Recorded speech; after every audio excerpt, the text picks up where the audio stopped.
ಅಧ್ಯಕ್ಷರೇ, ಘನವೆತ್ತ ರಾಜ್ಯಪಾಲರ ಭಾಷಣದ ಬಗ್ಗೆ ಮಾತಾಡಕ್ಕೆ ಅವಕಾಶ ಮಾಡಿಕೊಟ್ಟಿದ್ದಕ್ಕೆ ತಮಗೆ ಮನಸ್ಪೂರ್ವಕವಾದಂತಹ ಧನ್ಯವಾದಗಳನ್ನ ಸಲ್ಲಿಸ್ತಾ, ಸಭಾಧ್ಯಕ್ಷರೇ, ರಾಜ್ಯಪಾಲರ ಭಾಷಣದಲ್ಲಿ ಸಾಕಷ್ಟು ವಿಷಯಗಳನ್ನ ಇವತ್ತು ಚರ್ಚೆ ಮಾಡಿದ್ದಾರೆ. ಸರ್ಕಾರದ ಸಾಧನೆಗಳ ಬಗ್ಗೆ ಬೆಳಕನ್ನ ಚೆಲ್ಲಿದ್ದಾರೆ. ಆದರೆ ಸಭಾಧ್ಯಕ್ಷರೇ, ವಿರೋಧ ಪಕ್ಷಗಳ ವಿಪಕ್ಷಗಳ ಭಾಷಣ ಕೇಳಿದಂತ ಸಂದರ್ಭದಲ್ಲಿ ಎರಡು ಅಂಶ ಪದೇ ಪದೇ ನಮ್ಗೆ ಕೇಳಿಬಂತು. ಪದೇ ಪದೇ ಘನವೆತ್ತ ರಾಜ್ಯಪಾಲರ ಕೈಯಲ್ಲಿ ಮಾತಾಡಿಸಿದ್ರು, ಏಳಿಸಿದ್ರು ಅನ್ನಂತ ಪದಾನ್ ಬಳಸಿದರೆ, ಸನ್ಮಾನ್ಯ ಸಭಾಧ್ಯಕ್ಷರೇ, ರಾಜ್ಯಪಾಲರು ಈ ರಾಜ್ಯದ ಪ್ರಥಮ ಪ್ರಜೆ, ಅವ್ರಿಗೆ ಪದೇ ಪದೇ ಮಾತಾಡಿಸಿದ್ರು, ಏಳಿಸಿದ್ರು ಅನ್ನಂತ ಅಗೌರವನ ದಯವಿಟ್ಟು ತರಂತದ್ ಬೇಡ. ರಾಜ್ಯಪಾಲರಿಗೂ ಕೂಡ ಅವ್ರದೇ ಆದಂತ ಯೋಚನೆ ಆಲೋಚನೆ ಇರುತ್ತೆ. ಅವ್ರನ್ನ ತಿಳ್ಕೊಂಡು ಭಾಷಣ ಮಾಡ್ತಾ ಇರ್ತಾರೆ. ಪದೇ ಪದೇ ಅದನ್ನ ಪ್ರಸ್ತಾಪ ಮಾಡುವಂತದ್ದು ಬೇಡ ಅಂತ ನಾನು ಭಾವಿಸ್ತೀನಿ. ಸಭಾಧ್ಯಕ್ಷರೇ, ಮುಂದುವರೆದು ಈ ಸಭೆಯಲ್ಲಿ, ಈ ಚರ್ಚೆಯಲ್ಲಿ ಆರ್ಥಿಕ ವ್ಯವಸ್ಥೆ, ಸಾಮಾಜಿಕ ವ್ಯವಸ್ಥೆ ಇವೆಲ್ಲವನ್ನೂ ಕೂಡ ಸಾಕಷ್ಟು ಚರ್ಚೆ ಆದ್ರೂ ಕೂಡ ಸುತ್ತಿ ಬಳಸಿ ವಿಷಯಗಳೆಲ್ಲಕ್ಕೆ ಬಂತು ಅಂತಂದ್ರೆ ಎಲ್ಲ ಕೂಡ ಶ್ರೀರಾಮನ ಹತ್ರ ಬಂತು. ಯಾವುದೇ ಚರ್ಚೆ ಇವತ್ತು ಕೂಡ ಸದನದಲ್ಲಿ ನಡೆದಂತ ಚರ್ಚೆ ಶ್ರೀರಾಮನ ಹತ್ರನೇ ಬಂದಿದೆ. ಸಭಾಧ್ಯಕ್ಷರೇ, ಶ್ರೀರಾಮನ್ನ ನಾನಾ ರೀತಿಯಲ್ಲಿ ಬಿಂಬಿಸವ್ರೆ, ಶ್ರೀರಾಮನ್ನ ನಾನಾ ರೀತಿಯಲ್ಲಿ ವರ್ಣಿಸವ್ರೆ, ಶ್ರೀರಾಮನ್ನ ನಾನಾ ರೀತಿಯಲ್ಲಿ ವಿವರಿಸಿದ್ದಾರೆ. ಸಭಾಧ್ಯಕ್ಷರೇ, ನಾವು ನೋಡಿದ್ರೆ ಮಹರ್ಷಿ ವಾಲ್ಮೀಕಿ ಅವರು ಶ್ರೀರಾಮನ್ನ ರಾಮರಾಜ್ಯನ ಒಂದು ತರ ಬಿಂಬಿಸ್ತಾರೆ, ವರ್ಣಿಸ್ತಾರೆ. ಮುಂದುವರೆದು ಪ್ರಚಲಿತವಾದ್ದು ಎಲ್ಲ ಕಡೆ ಓದಕ್ ಸಿಕ್ಕಂತದ್ದು ತುಳಸಿದಾಸ್ ಅವರ ರಾಮಚರಿತ ಮಾನಸನಿದೆ. ಅದರಲ್ಲಿ ತುಳಸಿದಾಸ್ ಅವರು ರಾಮನ್ನ, ರಾಮರಾಜ್ಯನ ಒಂದು ರೀತಿಯಾಗಿ ಬಿಂಬಿಸ್ತಾರೆ, ವಿವರಿಸ್ತಾರೆ, ಅದಕ್ಕೆ ಒಂದು ಬಣ್ಣ ಕಟ್ತಾರೆ, ಅದಕ್ಕೊಂದು ಗೌರವನ ಕೊಡ್ತಾರೆ.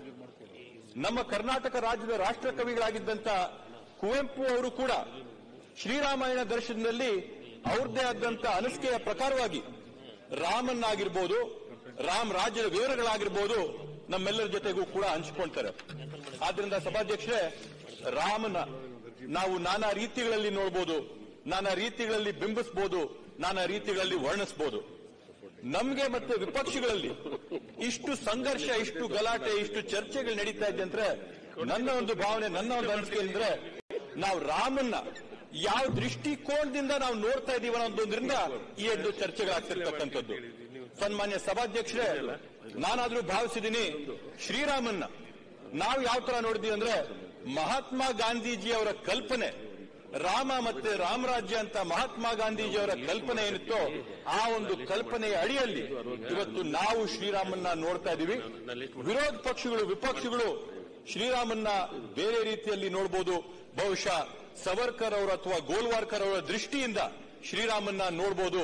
ಅದ್ರ ಬಗ್ಗೆ ನಮ್ಗೆ ಯಾವೊಂದು ಅಭ್ಯಂತರ ಕೂಡ ಇಲ್ಲ. ಸನ್ಮಾನ್ಯ ಸಭಾಧ್ಯಕ್ಷರೇ, ಇವತ್ತು ಮಹಾತ್ಮ ಗಾಂಧೀಜಿಯವರ ರಾಮರಾಜ್ಯದ ಕಲ್ಪನೆ ಯಾವ ತರ ಇತ್ತು ಅಂತ ಹೇಳಿದ್ರೆ, ಅವರು 1929ನೇ ಇಸ್ವಿಯಲ್ಲಿ ಒಂದು ಮಾತು ಹೇಳ್ತಾರೆ. ಸಭಾಧ್ಯಕ್ಷರೇ, by Ram Rajya I do not mean Hindu Rajya, I mean by Ram Rajya divine Rajya, the kingdom of God. For me Ram and Rahim are one and the same deity. I acknowledge no God but the one God of truth and righteousness. ಅಂದ್ರೆ ಮಹಾತ್ಮ ಗಾಂಧೀಜಿ ಅವರೇನು ಹೇಳ್ತಾರೆ, ರಾಮ್ ರಾಜ್ಯದ ಅರ್ಥ ಹಿಂದೂ ರಾಜ್ಯ ಅಲ್ಲ, ರಾಮ್ ರಾಜ್ಯದ ಅರ್ಥ ಧರ್ಮ ಇರ್ತಕ್ಕಂಥ ರಾಜ್ಯ ಅಂತೇಳಿ, ನಾನು ಪಾಲನೆ ಮಾಡ್ತಕ್ಕಂಥ ದೇವರು ಒಂದೇ ದೇವರು, ಅದು ಸತ್ಯ ಮತ್ತೆ ಧರ್ಮ. ಅದನ್ನ ನೀವು ರಾಮನಾದ್ರೂ ಕರ್ಕೊಳ್ಳಿ, ರಹೀಮ್ ಆದ್ರೂ ಕರ್ಕೊಳ್ಳಿ, ತಮ್ಮ ಒಂದು ಸ್ವಾತಂತ್ರ್ಯಕ್ಕೆ ಬಿಟ್ಟಂತದ್ದು ನಾವು ಇದನ್ನ ಪಾಲನೆ ಮಾಡುವಂತ ಮಹಾತ್ಮ ಗಾಂಧೀಜಿಯವರು ಹೇಳ್ತಾರೆ. ಸಭಾಧ್ಯಕ್ಷರು, ಮುಂದುವರೆದು ರಾಮ್ ರಾಜ್ಯ ಯಾವ ತರ ಇರಬೇಕಂತ ಹೇಳಿದ್ರೆ, ರಾಮ್ ರಾಜ್ಯ ensures equal rights for both prince and pauper ಅಂತ ಹೇಳ್ತಾರೆ. ಅಂದ್ರೆ ದೇಶದಲ್ಲಿರ್ತಕ್ಕಂಥ ಮಹಾರಾಜನಾಗಿರ್ಬೋದು ಅಥವಾ ಕಡಬಡವನಾಗಿರ್ಬೋದು, ಎಲ್ಲರಿಗೂ ಕೂಡ ಸಮಾನವಾದಂತ ಹಕ್ಕುಗಳು, ಸಮಾನವಾದಂತ ಅವಕಾಶಗಳು ಕಲ್ಪಿಸ್ಕೊಡಂತ ಒಂದು ರಾಜ್ಯನೇ ರಾಮ್ ರಾಜ್ಯ ಅಂತ ಹೇಳ್ತಾರೆ. ಸಭಾಧ್ಯಕ್ಷರೇ, ರಾಮ್ ರಾಜ್ಯ is the land of dharma, a realm of peace, harmony, happiness, young and old, high and low, all creatures on earth itself ಅಂತೇಳಿ. ಅಂದ್ರೆ ರಾಮ್ ರಾಜ್ಯದಲ್ಲಿ ಧರ್ಮ ಇರುತ್ತೆ, ರಾಮ್ ರಾಜ್ಯದಲ್ಲಿ ಶಾಂತಿ ಇರುತ್ತೆ, ಸೌಹಾರ್ದತೆ ಇರ್ತದೆ, ಸಂತೋಷ ಇರ್ತದೆ, ಕಿರಿಯರು ಹಿರಿಯರು ಎಲ್ಲರೂ ಕೂಡ ಶಾಂತಿಯಿಂದ, ಸುಭಿಕ್ಷೆಯಿಂದ, ಕೆಳವರ್ಗದವರು ಮೇಲ್ವರ್ಗದವರು ಅನ್ನಂತ ಯಾವೊಂದು ವ್ಯತ್ಯಾಸ ಇಲ್ಲದೆ ಇರಂತ ಒಂದು ನಾಡು ರಾಮರಾಜ್ಯ. ಸಭಾಧ್ಯಕ್ಷರೇ, ಈ ಗಾಂಧೀಜಿಯವರ ಕನಸಿನ ರಾಮರಾಜ್ಯನ ಸೃಷ್ಟಿ ಮಾಡಕ್ ಹೊರಟಿರ್ತಕ್ಕಂಥ ಸರ್ಕಾರ ಯಾವ್ದಾದ್ರಿದ್ರೆ ಸನ್ಮಾನ್ಯ ಸಿದ್ದರಾಮಯ್ಯನವರ, ಡಿ.ಕೆ. ಶಿವಕುಮಾರನವರ, ನಮ್ಮ ಕಾಂಗ್ರೆಸ್ ಸರ್ಕಾರ ಅಂತ ನಾನು ಹೆಮ್ಮೆಯಿಂದ ಹೇಳ್ಕೊಂತೀನಿ. ಸಭಾಧ್ಯಕ್ಷರೇ, ಕೆಲವೊಂದು ವಿಷಯಗಳ ಬಗ್ಗೆ ನಾವು ಬೆಳಕು ಚೆಲ್ಲಲೇಬೇಕಾಗ್ತದೆ. ಇವತ್ತು ಭಾರತ ದೇಶದ ದುರ್ದೈವ ಏನಂತಂದ್ರೆ, ಬಡತನದ ರೇಖೆಯ ವಿಷಯದಲ್ಲಿ ವಿಶ್ವಾದ್ಯಂತ ಇರತಕ್ಕಂಥ ಎಲ್ಲಾ ದೇಶಗಳಲ್ಲಿ ನಾವು 111ನೇ ಸ್ಥಾನದಲ್ಲಿದ್ದೀವಿ. ಸಭಾಧ್ಯಕ್ಷರೇ, ಅಂದ್ರೆ ಒಂದರಿಂದ ಲೆಕ್ಕ ಹಾಕೊಂಡು ಬಂದ್ರೆ ಬಡತನದಲ್ಲಿ 111ನೇ ಸ್ಥಾನದಲ್ಲಿ ಭಾರತ ದೇಶ ನಿಂತಿದೆ. 84 ಕೋಟಿ ಜನ ಒಂದು ದಿನಕ್ಕೆ 250 ರೂಪಾಯಿಗಿಂತ ಕಡಿಮೆ ಆದಾಯದಲ್ಲಿ ಬದುಕನ್ನ ನಡೆಸ್ತಾ ಇದ್ದಾರೆ. ಅಂದ್ರೆ ತಿಂಗಳಿಗೆ 7,500 ರೂಪಾಯಿ ಮಾತ್ರ ಅವರ ಆದಾಯ ಇರತಕ್ಕಂಥದ್ದು. ಅದಕ್ಕಿಂತ ಕೆಳ ವರ್ಗದಲ್ಲಿರ್ತಕ್ಕಂಥವ್ರು 25 ಕೋಟಿ ಜನ ಈ ದೇಶದಲ್ಲಿ 150 ರೂಪಾಯಿಗಿಂತ ಒಂದು ದಿನಕ್ಕೆ ಕಡಿಮೆ ವೆಚ್ಚದಲ್ಲಿ ಬದುಕನ್ನ ನಡೆಸ್ತಾ ಇದ್ದಾರೆ ಅಂತಂದ್ರೆ ತಿಂಗಳಿಗೆ 4,500ದಲ್ಲಿ ಅವರ ಬದುಕನ್ನ ನಡೆಸ್ತಾ ಇದ್ದಾರೆ. ಸಭಾಧ್ಯಕ್ಷರೇ, ಇದು ಎಂತ ಒಂದು ದುರ್ದೈವದ ವಿಷಯ. ಸಭಾಧ್ಯಕ್ಷರೇ, ಈ ಒಂದು ತೊಂದರೆಗಳನ್ನ, ಸಾರ್ವಜನಿಕರ ನೋವುಗಳನ್ನ ತಿಂದಂತ ನಮ್ಮ ಕಾಂಗ್ರೆಸ್ ಸರ್ಕಾರ ಇವತ್ತು ಗೃಹಲಕ್ಷ್ಮಿ ಯೋಜನೆ ಅಡಿಯಲ್ಲಿ ಮನೆಯಲ್ಲಿರ್ತಕ್ಕಂಥ ಯಜಮಾನಿಗೆ ಇವತ್ತು 2,000 ರೂಪಾಯಿನ ನೇರವಾಗಿ ಅವರ ಖಾತೆಯಲ್ಲಿ ಪಾವತಿ ಮಾಡುವ ಮುಖಾಂತರವಾಗಿ ಕರ್ನಾಟಕ ರಾಜ್ಯದಲ್ಲಿರ್ತಕ್ಕಂಥ ಸುಮಾರು 1,20,00,000 ಕುಟುಂಬಗಳಿಗೆ ಬಡತನದ ರೇಖೆಯಿಂದ ಅವ್ರನ್ನ ಹೊರಗೆ ತಂದಿರತಕ್ಕಂಥ ಸಾಧನೆ ನಮ್ಮ ಸರ್ಕಾರ ಮಾಡಿದೆ. ಸಭಾಧ್ಯಕ್ಷರೇ, ಆ 1,20,00,000 ಕುಟುಂಬದ 5 ಕೋಟಿ ಸದಸ್ಯರನ್ನ ನಾವಿವತ್ತು ಬಡತನದಿಂದ ಹೊರಗಡೆ ತಂದಿದ್ದೀವಿ. ಸ್ವಾಭಿಮಾನದಿಂದ ಬರಕತರ ನಾವು ಮಾಡಿಕೊಟ್ಟಿದ್ದೀವಿ. ಸಭಾಧ್ಯಕ್ಷರೇ, ಈ ಕಾಸನ್ನ ಕೂಡ ಕೊಟ್ಟಿರತಕ್ಕಂಥದ್ದು ನಾವು ಯಾರಿಗೂ, ಮನೆಯಲ್ಲಿರ್ತಕ್ಕಂಥ ಸೀತಾದೇವಿಗೆ ನಾವು ಕಾಸು ಕೊಟ್ಟಿದ್ದೀವಿ. ಆ ಕಾಸನ್ನ ಅವರು ಮನೆಯಲ್ಲಿರ್ತಕ್ಕಂಥ ಅವರ ಲವಕುಶರಿಗೆ ಖರ್ಚು ಮಾಡ್ತಾರೆ, ದುಡ್ಕೊಂಡು ಬಂದಂತ ಅವ್ರ ಪತಿಯಾದಂತ ಶ್ರೀರಾಮನಿಗೆ ಖರ್ಚು ಮಾಡ್ತಾರೆ. ಇದೆಲ್ಲೂ ಕೂಡ ಕ್ಲಬ್ಗಳಿಗೆ, ಪಬ್ಗಳಿಗೆ ಹೋಗಂತ ಕಾಸಲ್ಲ, ಬಡವರ ಒಂದು ಸಮಸ್ಯೆಗಳಿಗೆ ಬಳಸಂತ ಕಾಸು. ಇವತ್ತು ಇದರ ಸಾಕ್ಷಿ ಏನಂತಂದ್ರೆ ಸಭಾಧ್ಯಕ್ಷರೇ, ಈ 2,000 ರೂಪಾಯಿ ಈ ಯೋಜನೆ ಅಡಿಯಲ್ಲಿ ನಾವು ಯಾವಾಗ ನೇರವಾಗಿ ಕಾಸನ್ನ ಪಾವತಿ ಮಾಡಕ್ ನಾವು ಪ್ರಾರಂಭ ಮಾಡಿದ್ವು, ನಮ್ಮ ಸರ್ಕಾರದಲ್ಲಿ ಜಿಎಸ್ಟಿಯ ಸಂಗ್ರಹಣೆ ಏನ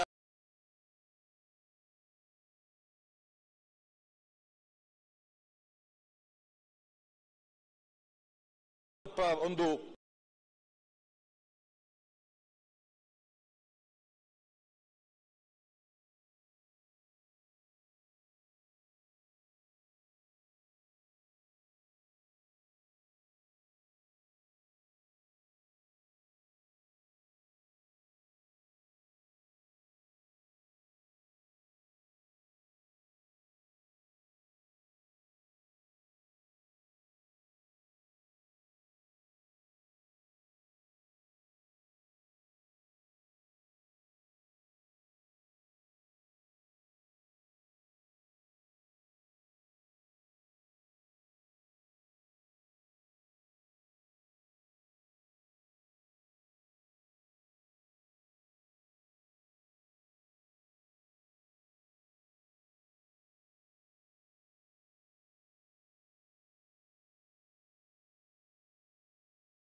ತಂದ್ಕೊಡಂತ ಕೆಲಸ ನಮ್ಮ ಸರ್ಕಾರ ಮಾಡಿದ ಸಭಾಧ್ಯಕ್ಷರೇ.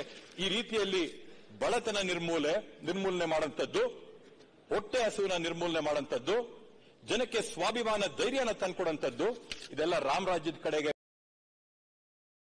ತಗೊಂತಿರ್ತಕ್ಕಂಥ ಹೆಜ್ಜೆಗಳಲ್ವಾ? ಇದರಲ್ಲಿ ನಮಗೆ ಬೇಕಾದಂತ ಸಹಕಾರ ಕೊಡುವಂತದ್ದು ಎಲ್ಲರ ಜವಾಬ್ದಾರಿ ಅಲ್ವಾ?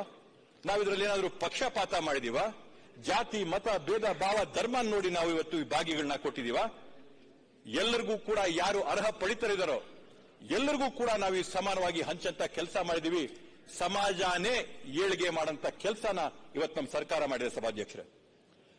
ಅದೇ ನಿಟ್ಟಿನಲ್ಲಿ ಇವತ್ತೇನು ಶಕ್ತಿ ಯೋಜನೆ ಇದೆ, ಶಕ್ತಿ ಯೋಜನೆ ಅಡಿಯಲ್ಲಿ ರಾಜ್ಯಾದ್ಯಂತ ಇರತಕ್ಕಂಥ ಸುಮಾರು 3.5 ಕೋಟಿ ಹೆಣ್ಮಕ್ಳು ಸುಮಾರು 150 ಪ್ರಯಾಣಗಳನ್ನ ಇವತ್ತು ಮಾಡಿದ್ದಾರೆ ಸಭಾಧ್ಯಕ್ಷರೇ. ಮಾತಾಡ್ತಾ ಇರಬೇಕಾದಾಗ ಡಾಕ್ಟರ್ ರಂಗನಾಥ್ ಅವರು ತುಂಬಾ ಚೆನ್ನಾಗಿ ಹೇಳಿದ್ರು.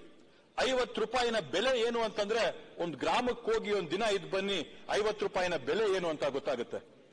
ಆ ಒಂದು ನಿಟ್ಟಿನಲ್ಲಿ ಒಂದು ಹೆಣ್ಮಗು ಒಂದು ಬಸ್ಸಲ್ಲಿ ಮೊದಲು ಪ್ರಯಾಣ ಮಾಡ್ಬೇಕಂದ್ರೆ 3-4 ಸರಿ ಆಲೋಚನೆ ಮಾಡಬೇಕಾಗಿತ್ತು. ನನ್ನ ಗಂಡನ್ಗೆ ಹೇಳ ನಾನು ಮಾರ್ಕೆಟ್ ಇಂದ ಏನಾದ್ರೂ ತರಕ್ಕೆ, ಇಲ್ಲಿಂದ ಹೋದ್ರೆ ಕಾಸು ಖರ್ಚಾಗುತ್ತಾ, ಯಾರನ್ನಾದ್ರೂ ಡ್ರಾಪ್ ಕೇಳಬೇಕಾ ಅನ್ನಂತ ಒಂದು ಭಯ ಏನಿತ್ತು ಹೆಣ್ಮಕ್ಳಿಗೆ, ಇವತ್ತು ಆ ಭಯನ ತೆಗೆದಾಕಿದೀವಿ ಸಭಾಧ್ಯಕ್ಷರೇ. ಧೈರ್ಯವಾಗಿ ಅವ್ರ ಹಕ್ಕನ್ನ ಅವರು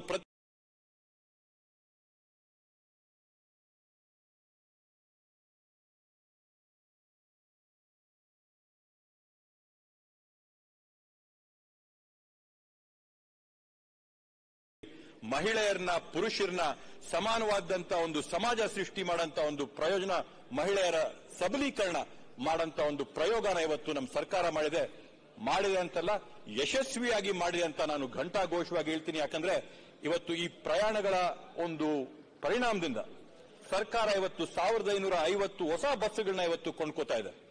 ಹಿಂದೆ ಇದ್ದಂತ ಸರ್ಕಾರದಲ್ಲಿ ನಿಗಮಗಳು ಮುಚ್ಚೋದಂತ ಪರಿಸ್ಥಿತಿಗಳಿದ್ದವು. ಇವತ್ತು ಪುನಶ್ಚೇತನಗೊಂಡು ಹೊಸದಾಗಿ ನೂತನವಾಗಿ ಬಸ್ಸುಗಳನ್ನ ಕೊಂಡ್ಕೊಳ್ಳುವಂತ ಸ್ಥಿತಿಗೆ ತಂದಿರತಕ್ಕಂಥದ್ದು ನಮ್ಮ ಸರ್ಕಾರದ ಶ್ರೇಯಸ್ಸು, ಕೀರ್ತಿ ಸಭಾಧ್ಯಕ್ಷರೇ. ಅದೇ ರೀತಿಯಲ್ಲಿ ಯುವಕರ ಒಂದು ಸಬಲೀಕರಣ, ಯುವಕರನ್ನ ಮೇಲೆತ್ತಂತದ್ದು ಇವತ್ತು ಎಲ್ಲ ಸರ್ಕಾರಗಳ ಎಲ್ಲ ರಾಜ್ಯಗಳ ಜವಾಬ್ದಾರಿ ಸಭಾಧ್ಯಕ್ಷರೇ. ನಮ್ಮ ಒಂದು ದುರ್ದೈವ ಏನಂತಂದ್ರೆ 25 ವರ್ಷದ ಆಸ್ಪಾಸ್ ಇರ್ತಕ್ಕಂಥ 42 ಭಾಗ ಯುವಕರು ಇವತ್ತು ನಿರುದ್ಯೋಗಿಗಳಾಗಿದ್ದಾರೆ ಸಭಾಧ್ಯಕ್ಷರೇ. ಚುನಾವಣೆ ಸಂದರ್ಭಗಳಲ್ಲಿ ದೊಡ್ಡ ನಾಯಕರಿಗೆ ಬಂದು ದೊಡ್ಡ ಘೋಷಣೆಗಳು ಮಾಡ್ತಾರೆ. ಪ್ರತಿ ವರ್ಷ 2 ಕೋಟಿ ಉದ್ಯೋಗಗಳನ್ನ ನಿಮಗೆ ಸೃಷ್ಟಿ ಮಾಡ್ಕೊಡ್ತೀವಿ ಅಂತೇಳಿ ಸಭಾಧ್ಯಕ್ಷ. ಇವತ್ತಿಗೂ ಆ 2 ಕೋಟಿ ಉದ್ಯೋಗಗಳಲ್ಲಿ ಒಂದು ಕೂಡ ನಾವು ನಮ್ಮ ಕರ್ನಾಟಕ ರಾಜ್ಯದಲ್ಲಿ ನೋಡಿಲ್ಲ. ಈ ಒಂದು ತಾರತಮ್ಯಗಳು ಇರಬೇಕಾದಂತ ಸಂದರ್ಭದಲ್ಲಿ ನಮ್ಮ ಸರ್ಕಾರ ಎಂತ ದೃಢವಾದಂತ ನಿರ್ಧಾರಗಳು ಕ್ರಮಗಳನ್ನ ತಗೊಂಡಿದೆ ಅಂತಂದ್ರೆ, ಕಳೆದ 8 ತಿಂಗಳೊಳಗಡೆ ನಾವು ಸುಮಾರು 16,000 ಜನಕ್ಕೆ ಸರ್ಕಾರಿ ಹುದ್ದೆಗಳಿಗೆ ನೇಮಕಾತಿ ಮಾಡುವಂತ ಕೆಲಸನ ಮಾಡಿದೀವಿ. ಮುಂದುವರೆದು 14,000 ಹುದ್ದೆಗಳಿಗೆ ನೇಮಕಾತಿಯ ಪ್ರಕ್ರಿಯೆ ಇವಾಗ ನಡೀತಾ ಇದೆ. ಅಂದ್ರೆ 8 ತಿಂಗಳಲ್ಲಿ 30,000 ಯುವಕರಿಗೆ ಯುವತಿಯರಿಗೆ ನಾವು ಉದ್ಯೋಗ ಕಲ್ಪಿಸಿಕೊಡುವಂತ ಕೆಲಸನ ಇವತ್ತು ನಮ್ಮ ಸರ್ಕಾರ ಮಾಡಿದೆ. ಈ ಒಂದು ಹೆಮ್ಮೆ ನಮಗಿದೆ ಸಭಾಧ್ಯಕ್ಷರೇ. ಈ ಒಂದು ವರ್ಷದಲ್ಲಿ ನಾವು ಸುಮಾರು 75,299 ಕೌಶಲ್ಯ ತರಬೇತಿಗಳನ್ನ ನಾವು ಮಾಡಿದೀವಿ. ಅವ್ರಿಗೆ ಕೌಶಲ್ಯ ಕೊಟ್ಟ ನಂತರ ಸುಮಾರು 11,500 ಯಾರಿವತ್ತು ಕೌಶಲ್ಯ ತರಬೇತಿ ಪಡೆದಂತವರವರೇ ಅವ್ರಿಗೆ ಉದ್ಯೋಗ ಕೂಡ ಸಿಕ್ಕಿದೆ ಸಭಾಧ್ಯಕ್ಷರೇ. ನಮ್ಮ ಸರ್ಕಾರ, ಕಾಂಗ್ರೆಸ್ ಸರ್ಕಾರ ಇದ್ದಂತ ಸಂದರ್ಭದಲ್ಲಿ ರೂಪಿಸಿದಂತ ನರೇಗಾ ಕಾರ್ಯಕ್ರಮದ ಅಡಿಯಲ್ಲಿ 27,87,000 ಕುಟುಂಬಗಳು ಇವತ್ತು ನರೇಗಾ ಒಂದು ಅನುಕೂಲ ಪಡ್ಕೊಂಡಿದ್ದಾರೆ ಸಭಾಧ್ಯಕ್ಷರೇ. 27,87,000 ಕುಟುಂಬಗಳ ಪೈಕಿ 50,22,000 ಜನ ಇವತ್ತು ನರೇಗಾದಿಂದ ಕೆಲಸನ ಮಾಡಿಕೊಂಡು ಈ ಬರದ ಒಂದು ಪರಿಸ್ಥಿತಿಯಲ್ಲಿ ಕೂಡ ಜೀವನ ನಡೆಸ್ಕೊಂಡು ಬರ್ತಾ ಇದ್ದಾರೆ ಸಭಾಧ್ಯಕ್ಷರೇ. ಎಲ್ಲರಿಗೂ ಕೂಡ ಉದ್ಯೋಗನ ಕಲ್ಪಿಸಿಕೊಳ್ಳುವಂತ ಕೆಲಸನ ಇವತ್ತು ನಮ್ಮ ಸರ್ಕಾರ ಮಾಡಿದೆ ಸಭಾಧ್ಯಕ್ಷರೇ. ಕಳೆದ 8 ತಿಂಗಳಲ್ಲಿ ನಮ್ಮ ಸರ್ಕಾರ ಅಧಿಕಾರಕ್ಕೆ ಬಂದ ನಂತರ 77,000 ಕೋಟಿ ಅಷ್ಟು ಇವತ್ತು ಬಂಡವಾಳ ಹೂಡಿಕೆನ ಕರ್ನಾಟಕ ರಾಜ್ಯದಲ್ಲಿ ಮಾಡಿ ಉದ್ಯೋಗಗಳನ್ನ ಸೃಷ್ಟಿ ಮಾಡಂತ ಕೆಲಸನ ಇವತ್ತು ನಮ್ಮ ಸರ್ಕಾರ ಮಾಡಿದೆ ಸಭಾಧ್ಯಕ್ಷರೇ. ಶರತ್ ಅವರೇ, ಇನ್ನು ಎಷ್ಟು ಸಮಯ ಬೇಕು? ಏನ್ ಮಾತೇಳ? ಇನ್ನು ಎಷ್ಟು ಸಮಯ ಬೇಕು? ತಾವೆಷ್ಟು ಇನ್ನೊಂದು 10-15 ನಿಮಿಷದಲ್ಲಿ ನಾನು 5 ನಿಮಿಷದಲ್ಲಿ ಮುಗಿಸಿ. ನಿಮ್ಗೆ ಕೊಟ್ಟಂತ ಸಮಯ ಮುಗಿದಿದೆ. 5 ನಿಮಿಷದಲ್ಲಿ ದಯವಿಟ್ಟು ಮುಗಿಸಿ. ಕನ್ಕ್ಲೂಡ್ ಮಾಡ್ತೀನಿ ಸಭಾಧ್ಯಕ್ಷರೇ. ಇವತ್ತು ಇದೆಲ್ಲ ಮಾಡಿ ಯಾರಾದ್ರೂ ಯುವಕರಿಗೆ ಉದ್ಯೋಗ ಸಿಕ್ಕಿಲ್ಲ ಅನ್ನಂತ ಸಂದರ್ಭದಲ್ಲಿ ನಾವು ಅವ್ರಿಗೆ ಗೌರವಕ್ಕೆ ಧಕ್ಕೆ ಆಗಬಾರ್ದು. ಯಾಕಂದ್ರೆ ಒಬ್ಬ ವಿದ್ಯಾರ್ಥಿ ಓದಿ ಅವನ ವಿದ್ಯಾಭ್ಯಾಸದ ಅನುಗುಣವಾಗಿ ನಾವು ಅವ್ರಿಗೆ ಉದ್ಯೋಗನ ಕಲ್ಪಿಸ್ಕೊಡಂತದ್ದು ನಮ್ಮ ಜವಾಬ್ದಾರಿ ಸಭಾಧ್ಯಕ್ಷರೇ. ಆ ಒಂದು ನಿಟ್ಟಿನಲ್ಲಿ ಯಾರಿಗಾದ್ರೂ ಉದ್ಯೋಗ ಸಿಕ್ಕಿಲ್ಲ ಅಂತಂದ್ರೆ ಅವರು ಡಿಗ್ರಿ ಮಾಡಿದ ನಂತರ ಯಾರ್ಯಾರು ಪದವೀಧರರಾಗಿರ್ತಾರೆ, ಯಾರ್ಯಾರು ಡಿಗ್ರಿ ಹೋಲ್ಡರ್ಗಳಾಗಿರ್ತಾರೋ ಅವರೆಲ್ಲರಿಗೂ ಕೂಡ 3,000 ರೂಪಾಯಿ ನೇರವಾಗಿ ಅವರ ಅಕೌಂಟ್ಗೆ ಕೊಡುವಂತ ಕೆಲಸ ನಾವು ಮಾಡ್ತಾ ಇದೀವಿ. ಯಾರ್ಯಾರು ಡಿಪ್ಲೊಮಾ ಹೋಲ್ಡರ್ಗಳಿದಾರೋ ನೇರವಾಗಿ ಅವರಿಗೆ 1,500 ರೂಪಾಯಿ ಕೊಡುವಂತ ಕೆಲಸನ ನಾವು ಮಾಡ್ತಾ ಇದೀವಿ ಸಭಾಧ್ಯಕ್ಷರೇ. ಇದರಲ್ಲೆಲ್ಲ ಕೂಡ ವಿಶೇಷ ಏನಂತಂದ್ರೆ ನಾವು ನೇರವಾಗಿ ಕೊಡ್ತಾ ಇರೋಂತ ಒಂದು ಮಾತು. ಆ ಒಂದು ನಿಟ್ಟಿನಲ್ಲಿ ಬರದ ಬಗ್ಗೆ ಸಾಕಷ್ಟು ಚರ್ಚೆಗಳಾಗಿದೆ ಈ ಒಂದು ಸದನದಲ್ಲಿ, ಈ ಒಂದು ಮನೆಯಲ್ಲಿ. ಸನ್ಮಾನ್ಯ ಕಂದಾಯ ಸಚಿವರು ಕೂಡ ಇದ್ದಾರೆ. ಏನಿವತ್ತು ಕರ್ನಾಟಕ ರಾಜ್ಯದಲ್ಲಿರ್ತಕ್ಕಂಥ ಸುಮಾರು 32,50,000 ರೈತರಿಗೆ 2,000 ರೂಪಾಯಿ ಹಂಗೆ ನೇರವಾಗಿ ಅವರ ಅಕೌಂಟ್ಗಳಿಗೆ ಪಾವತಿ ಮಾಡೋದ್ರ ಮುಖಾಂತರವಾಗಿ 617 ಕೋಟಿನ ಇವತ್ತು ನಾವು ರೈತರಿಗೆ ಕೊಟ್ಟಿದ್ದೀವಿ. ಯಾವೊಬ್ಬ ರೈತ ಕೂಡ ಒಂದು ಸರ್ಕಾರಿ ಒಂದು ಆಫೀಸಿನ ಬಾಗಿಲುಗಳಿಗೆ ಅಲಿಯಂತ ಕೆಲಸನ ಮಾಡಲಿಲ್ಲ. ಯಾರನ್ನು ಮಧ್ಯದಲ್ಲಿ ಮಧ್ಯವರ್ತಿಗಳನ್ನ ನಾವು ಬಳಸಲಿಲ್ಲ. ನೇರವಾಗಿ ಅವ್ರ ಫ್ರೂಟ್ಸ್ ಐಡಿ, ಆಧಾರು, ಪಾಣಿಗಳನ್ನ ಲಿಂಕ್ ಮಾಡಿ ಅವರ ಒಂದು ಹಕ್ಕನ್ನ ನೇರವಾಗಿ ಅವ್ರಿಗೆ ಕೊಡಂತ ಕೆಲಸ ನಮ್ಮ ಸರ್ಕಾರ ಮಾಡಿದೆ ಸಭಾಧ್ಯಕ್ಷರೇ. ನೇರವಾಗಿ ಸವಲತ್ತುಗಳನ್ನ ಕೊಡಂತ ವಿಷಯನ ಯಾಕೆ ನಾನು ಪ್ರಸ್ತಾಪ ಮಾಡ್ತಾ ಇದ್ದೀನಿ ಅಂತಂದ್ರೆ ಸಭಾಧ್ಯಕ್ಷರೇ, ಭ್ರಷ್ಟಾಚಾರದಲ್ಲಿ ಭಾರತ ದೇಶ ವಿಶ್ವಾದ್ಯಂತ 93ನೇ ಸ್ಥಾನದಲ್ಲಿದೆ. ಅಂದ್ರೆ ಅಷ್ಟು ಭ್ರಷ್ಟಾಚಾರ ನಮ್ಮ ದೇಶದಲ್ಲಿರ್ತಕ್ಕಂಥದ್ದು. ಈ ಭ್ರಷ್ಟಾಚಾರನ ನಾವು ನಿರ್ಮೂಲನೆ ಮಾಡ್ಬೇಕಂತಂದ್ರೆ ನೇರವಾಗಿ ಪಡಿತರಿಗೆ ಕೊಡಂತ ಕೆಲಸನ ಮಾಡ್ಬೇಕು ಸಭಾಧ್ಯಕ್ಷರೇ. ಆ ಒಂದು ನಿಟ್ಟಿನಲ್ಲಿ 59,000 ಕೋಟಿ ರೂಪಾಯಿನ ನಾವು ನೇರವಾಗಿ ಪಡಿತರಿಗೆ ಯಾರೇ ಒಬ್ಬ ಮಧ್ಯವರ್ತಿ ಇಲ್ಲದೆ, ಯಾರೇ ಒಬ್ಬ ಕಮಿಷನ್ ತಗೊಂಡೆ, ಯಾವುದೇ ಒಂದು ಪೋಸ್ಟ್ ಆಫೀಸು, ಪಿಡಿಒ, ತಾಲೂಕು ಕಚೇರಿ ಹತ್ರ ಅಲ್ದಾಡದೆ 59,000 ಕೋಟಿಯಷ್ಟು ಸೌಲಭ್ಯನ ನಾವು ಅವ್ರಿಗೆ ಕೊಡ್ತಾ ಇದೀವಿ. ಅಂದ್ರೆ ನಾವಿದರಲ್ಲಿ ಭ್ರಷ್ಟಾಚಾರನ ನಿರ್ಮೂಲನೆ ಮಾಡೋದ್ರಲ್ಲಿ ಪ್ರಮುಖವಾದಂತಹ ಒಂದು ಹೆಜ್ಜೆನ ತಗೊಂಡಿಲ್ಲ ಸಭಾಧ್ಯಕ್ಷರೇ. ಈ ಎಲ್ಲ ಕಾರ್ಯಕ್ರಮಗಳನ್ನ, ಯೋಜನೆಗಳನ್ನ ರೂಪಿಸಿಕೊಳ್ಳುವ ಮುಖಾಂತರವಾಗಿ ಕರ್ನಾಟಕ ರಾಜ್ಯನ ಇವತ್ತು ನಾವು ರಾಮ್ ರಾಜ್ಯ ಮಾಡ್ತಾ ಇಲ್ವಾ ಸಭಾಧ್ಯಕ್ಷರೇ? ನಮಗ್ ಬೇಕಾದಂತದ್ದು ರಾಮ ಮಂದಿರ ಅಯೋಧ್ಯದಲ್ಲಿ ಇಟ್ಕೊಳ್ಳಿ ಸಂತೋಷ. ನಮಗೆ ಕರ್ನಾಟಕ ರಾಜ್ಯ ರಾಮ ರಾಜ್ಯವಾಗಿರಬೇಕು ಅನ್ನೋ ಒಂದು ಆಸೆ, ಒಂದು ಸಂಕಲ್ಪದಲ್ಲಿ ಇವತ್ತು ನಾವು ಈ ಕೆಲಸಗಳನ್ನ ನಮ್ಮ ಸರ್ಕಾರ ಮಾಡ್ಕೊಳ್ತಾ ಹೋಗ್ತಾ ಇದೆ ಸಭಾಧ್ಯಕ್ಷರೇ.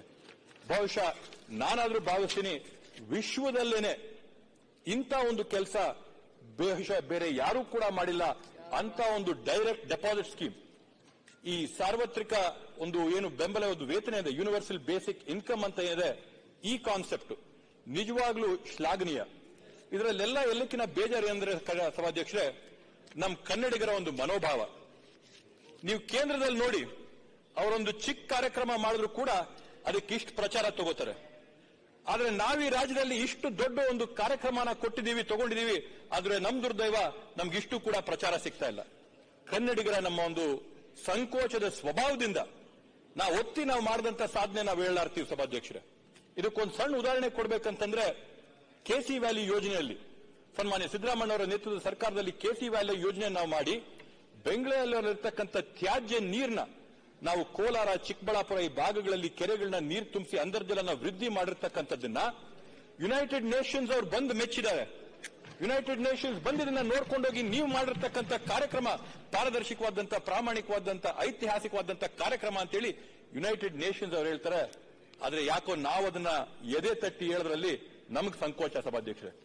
ಅದೇ ರೀತಿಯಲ್ಲಿ ಈ 59,000 ಕೋಟಿ ಕೂಡ ನಾವು ಬಡತನ ನಿರ್ಮೂಲನೆ ಮಾಡೋದ್ರಲ್ಲಿ ತಗೊಂಡಿರ್ತಕ್ಕಂಥ ಹೆಜ್ಜೆ ಕ್ರಮ, ನಾವು ಇದನ್ನ ಘಂಟಾಘೋಷವಾಗಿ ಎದೆ ತಟ್ಟಿ ಎಲ್ಲ ಕಡೆ ಪ್ರಚಾರ ಮಾಡಿ ನಾವು ಈ ದೇಶದಲ್ಲಿರ್ತಕ್ಕಂಥ ಜನರಿಗೆ, ಈ ರಾಜ್ಯದಲ್ಲಿರ್ತಕ್ಕಂಥ ಜನರಿಗೆ ರಾಮ ರಾಜ್ಯನ ಕಲ್ಪಿಸ್ಕೊಡಂತ ಕೆಲಸ ಮಾಡ್ತಾ ಇದೀವಿ ಅಂತೇಳಿ ಪ್ರಚಾರ ಮಾಡಿಕೊಡಂತದ್ದು ನಮ್ಮೆಲ್ಲರ ಜವಾಬ್ದಾರಿ ಸಭಾಧ್ಯಕ್ಷರೇ.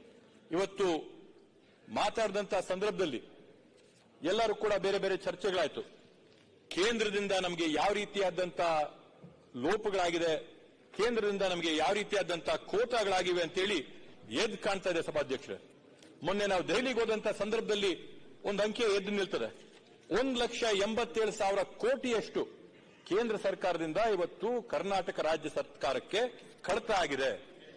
ಇವತ್ತು ನಾವು ಸರಿಯಾದಂತ ರಾಮರಾಜ್ಯ ಮಾಡಬೇಕಂದ್ರೆ, ಸಾರ್ವಜನಿಕರಿಗೆ ಸರಿಯಾದಂತ ಸವಲತ್ತನ್ನ ನಾವು ತಲುಪಿಸಬೇಕಂದ್ರೆ, ಅವ್ರ ಹಕ್ಕನ್ನ ಕೊಡಬೇಕಂದ್ರೆ ಇವತ್ತು ನಾವು ಕೇಂದ್ರ ಸರ್ಕಾರಕ್ಕೆ ಅವ್ರು ನಮ್ಗೆ ಸಹಕಾರ ಕೊಡಬೇಕನ್ನೋದಕ್ಕೆ ಮನವಿ ಮಾಡ್ತೀವಿ ಸಭಾಧ್ಯಕ್ಷರೇ.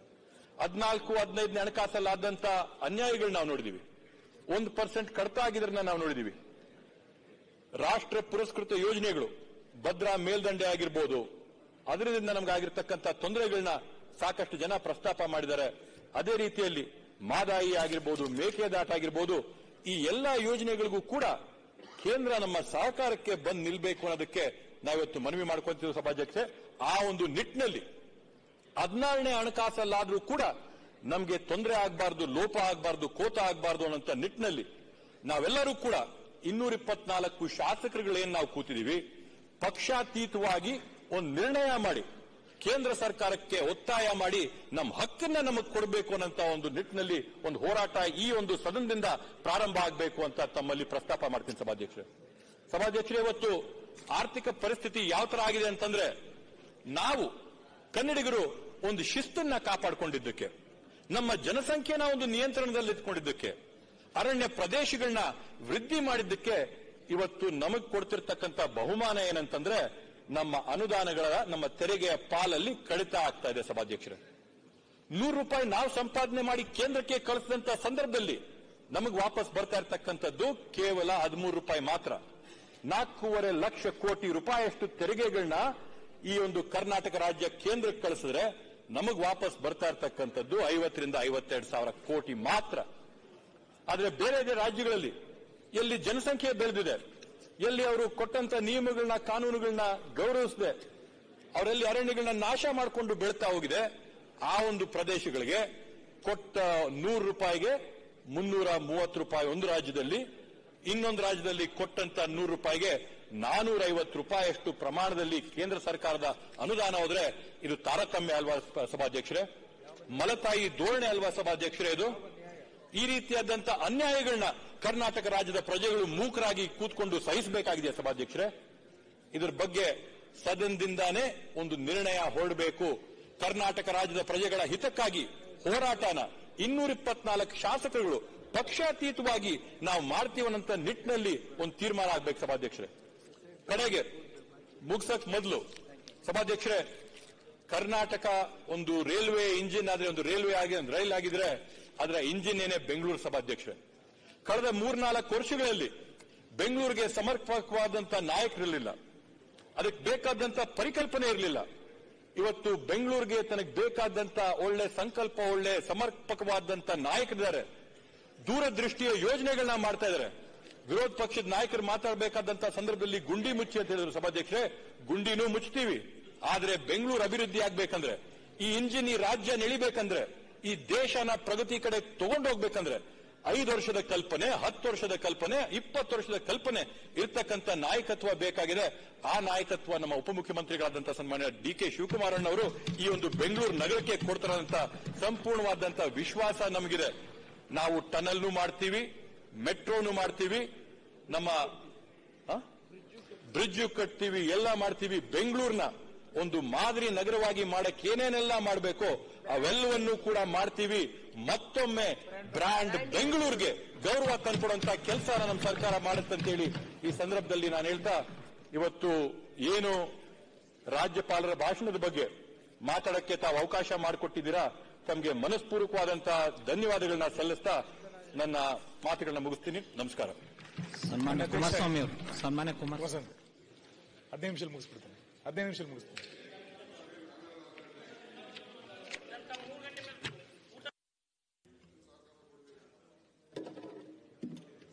ಸನ್ಮಾನ್ಯ ಅಧ್ಯಕ್ಷರೇ, ಪ್ರತಿ ವರ್ಷದಂತೆ ಸದನದ ಜಂಟಿ ಸದನವನ್ನ ಒಂದು ರಾಜ್ಯ ಸರ್ಕಾರ ಅವರ ಆಡಳಿತದ 1 ವರ್ಷದ ಹಿಂದಿನ ಅವಧಿ, ಮುಂದಿನ ವರ್ಷದ ನೀಲನಕ್ಷೆಗಳನ್ನು